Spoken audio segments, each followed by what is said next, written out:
السلام علیکم۔ حضرت عمر فاروق رضی اللہ تعالیٰ عنہ تاریخ اسلام ہی کے نہیں بلکہ تاریخ عالم کے بھی مثالی حکمران ہیں۔ جس پہلو سے بھی آپ رضی اللہ تعالیٰ عنہ کی سیرت کا جائزہ لیا جائے بالکل بے داغ نظر آتی ہے۔ آپ احکام شریعت کے نفاذ کے بارے میں بہت سخت تھے، لیکن خدا کے خوف کا یہ عالم تھا کہ فرمایا کرتے تھے، کاش میں بھی خس و خاشاک ہوتا، کاش میری ماں مجھے نہ جنتی اور میں پیدا ہی نہ ہوتا تاکہ مجھے حساب نہ دینا پڑتا۔ آخرت کے مواخذہ سے اس حد تک ڈرتے تھے کہ باوجود اس کے کہ آپ نے پوری زندگی خدا کے دین کی خدمت کے لیے وقف کر دی تھی، ایک مرتبہ فرمایا، اس ذات کی قسم جس کے ہاتھ میں میری جان ہے، میں تو صرف اس قدر چاہتا ہوں کہ بے مواخذہ چھوٹ جاؤں۔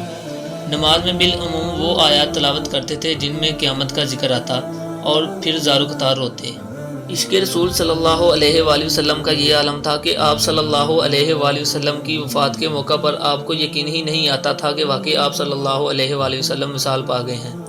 چنانچہ آپ پکار رہے تھے کہ جس نے کہا کہ رسول اللہ صلی اللہ علیہ وآلہ وسلم فوت ہو گئے ہیں، اس کا سر تن سے جدا کر دوں گا۔ اس محبت کی وجہ سے آپ صلی اللہ علیہ وآلہ وسلم کے متعلقین کا ہمیشہ بہت خیال رکھتے تھے اور وظائف وغیرہ کی تقسیم میں ان کے ساتھ ترجیحی سلوک کرتے، سنت کی پابندی کا احترام کرتے اور سنت سے ہٹی ہوئی بات خواہ و مباح ہی کیوں نہ ہو پسند نہ فرماتے۔ آپ کی زندگی کی سادگی ضرب المثل ہے، اور اس کی وجہ یہ تھی کہ آپ کو اس خیال ہی سے نفرت تھی کہ اس سے خوشحال تر زندگی بسر کی جائے جیسی کہ آپ صلی اللہ علیہ وآلہ وسلم بسر فرماتے تھے۔ سادگی آپ رضی اللہ تعالیٰ عنہ کی زندگی کا ایک ایسا پہلو تھا کہ مخالفین و احباب سبھی حیران تھے۔ ایک طرف جاہ و جلال کا یہ عالم تھا کہ حضرت خالد بن ولید جیسے فاتح آپ سے کانپتے تھے اور اس بات کا اقرار کرتے تھے کہ حضرت عمر رضی اللہ تعالیٰ عنہ کی موجودگی میں دم مارنے کی طاقت کسی میں نہیں ہے، اور دوسری طرف مصر و شام اور ایران کا یہ فاتح پیوند لگا ہوا کرتا، پھٹی ہوئی پگڑی اور ٹوٹی ہوئی جوتی پہنے ہوئے ہوتا تھا۔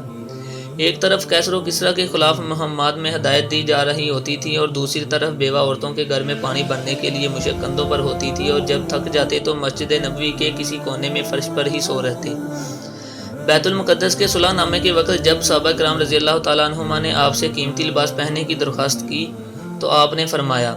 خدا نے ہمیں جو عزت دی ہے وہ اسلام کی عزت ہے، اور وہ ہمارے لیے کافی ہے۔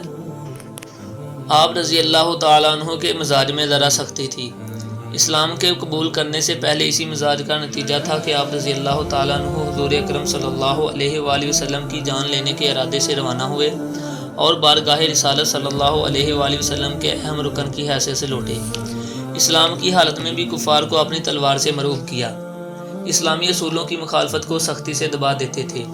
یہ حالت خلیفہ بننے کے بعد اعتدال پر آ گئی تھی، اور اسی مزاج کا نتیجہ تھا کہ سبھی تسلیم کرتے تھے کہ حضرت عمر فاروق رضی اللہ تعالیٰ عنہ کی موجودگی میں انتشار کا کوئی سوال نہیں۔ اتنی بڑی سلطنت کو مدینہ میں بیٹھ کر قابو میں رکھنا آپ کے اسی مزاج کی وجہ سے ممکن ہوا کہ آپ رضی اللہ تعالیٰ عنہ کے ماتحت لڑنے والے بڑے بڑے سردار بھی جانتے تھے کہ کوئی غلط کام کرنے کے بعد حضرت عمر فاروق رضی اللہ تعالیٰ عنہ سے یہ توقع رکھنا کہ وہ برداشت کر جائیں گے بالکل بے وقوفی ہے۔ آپ رضی اللہ تعالیٰ عنہ اسلامی حکام کو اپنے اور اپنے خاندان کے اوپر پوری طرح نافذ کرتے تھے اور کسی اور کو بھی ان کی خلاف ورزی کرنے کی اجازت نہ دیتے تھے۔ حضرت عمر فاروق رضی اللہ تعالیٰ عنہ انتہائی ذہین انسان تھے۔ قرآن پاک کی چند آیات میں اللہ تعالیٰ نے آپ رضی اللہ تعالیٰ عنہ کی ہی رائے کو پسند فرمایا، مثلا اذان کا طریقہ، عورتوں کے لیے پردے کا حکم، شراب کی حرمت وغیرہ کے احکام آپ کے رائے کے مطابق ہی نازل فرمائے۔ فصاحت و بلاغت اور خطابت میں عرب کے ممتاز ترین افراد میں سے تھے۔ شاعری سے دلچسپی تھی، اگرچہ دینی خدمت کے جذبے نے اتنا غلبہ پا لیا تھا کہ اس ذوق کے اظہار کا موقع ہی نہیں ملتا تھا۔ فنون سپاہ گری اور بہادری میں بچپن ہی سے ممتاز تھے۔ آپ رضی اللہ تعالیٰ عنہ اپنے والد کی طرح مشہور نساب تھے، یعنی قبائل کے نسب آپ کو یاد ہوتے تھے۔ زندگی کا اکثر حصہ نبی کریم صلی اللہ علیہ وآلہ وسلم کی خدمت میں گزارا، لیکن محتاط مزاج کی وجہ سے احادیث کی روایت کم کرتے تھے۔ فقہ میں آپ کا مقام بہت بلند تھا۔ عبداللہ بن عمر رضی اللہ تعالیٰ عنہ، عبداللہ بن عباس رضی اللہ تعالیٰ عنہ، عبداللہ رضی اللہ تعالیٰ عنہ بن مسعود، جن تک ائمہ فقہ کے سلسلے جا کر ملتے ہیں، آپ ہی کی تربیت یافتہ تھے۔ آپ کے طبقہ کی صداقت کی گواہی اس واقعہ سے ملتی ہے کہ جب ایک یہودی اور ایک منافق مسلمان کا کسی چیز کے بارے میں تنازع ہو گیا، انہوں نے آپ صلی اللہ علیہ وآلہ وسلم سے فیصلہ کروایا۔ آپ صلی اللہ علیہ وآلہ وسلم نے بیانات لینے کے بعد فیصلہ یہودی کے حق میں دے دیا۔ وہ منافق مسلمان یہودی کو لے کر حضرت عمر فاروق رضی اللہ تعالیٰ عنہ کے پاس پہنچا اور آپ رضی اللہ تعالیٰ عنہ سے فیصلہ لینا چاہا۔ اس کا خیال تھا کہ حضرت عمر فاروق رضی اللہ تعالیٰ عنہ ایک یہودی کے مقابلے میں مجھے ترجیح دیں گے، لیکن آپ رضی اللہ تعالیٰ عنہ کو جب یہ معلوم ہوا کہ اس مقدمہ کا فیصلہ نبی کریم صلی اللہ علیہ وآلہ وسلم پہلے فرما چکے ہیں اور منافق محمد مصطفیٰ صلی اللہ علیہ وآلہ وسلم کے فیصلے کے بعد مجھ سے فیصلہ چاہتا ہے تو فوراً تلوار اٹھا لائے اور اس کا سر قلم کر دیا۔ قرآن پاک نے سورۃ النساء میں اس فیصلے کی توثیق کی اور مستقل طور پر یہ اصول قرار پایا کہ نبی کریم صلی اللہ علیہ وآلہ وسلم کے فیصلے کو ہی آخری حیثیت حاصل ہے اور جو اس فیصلے کو تسلیم نہ کرے وہ مومن نہیں۔ آپ رضی اللہ تعالیٰ عنہ کی ذہانت کی وجہ سے یہ کہا جاتا ہے کہ اگر مسلمانوں میں ایک عمر رضی اللہ تعالیٰ عنہ اور ہوتا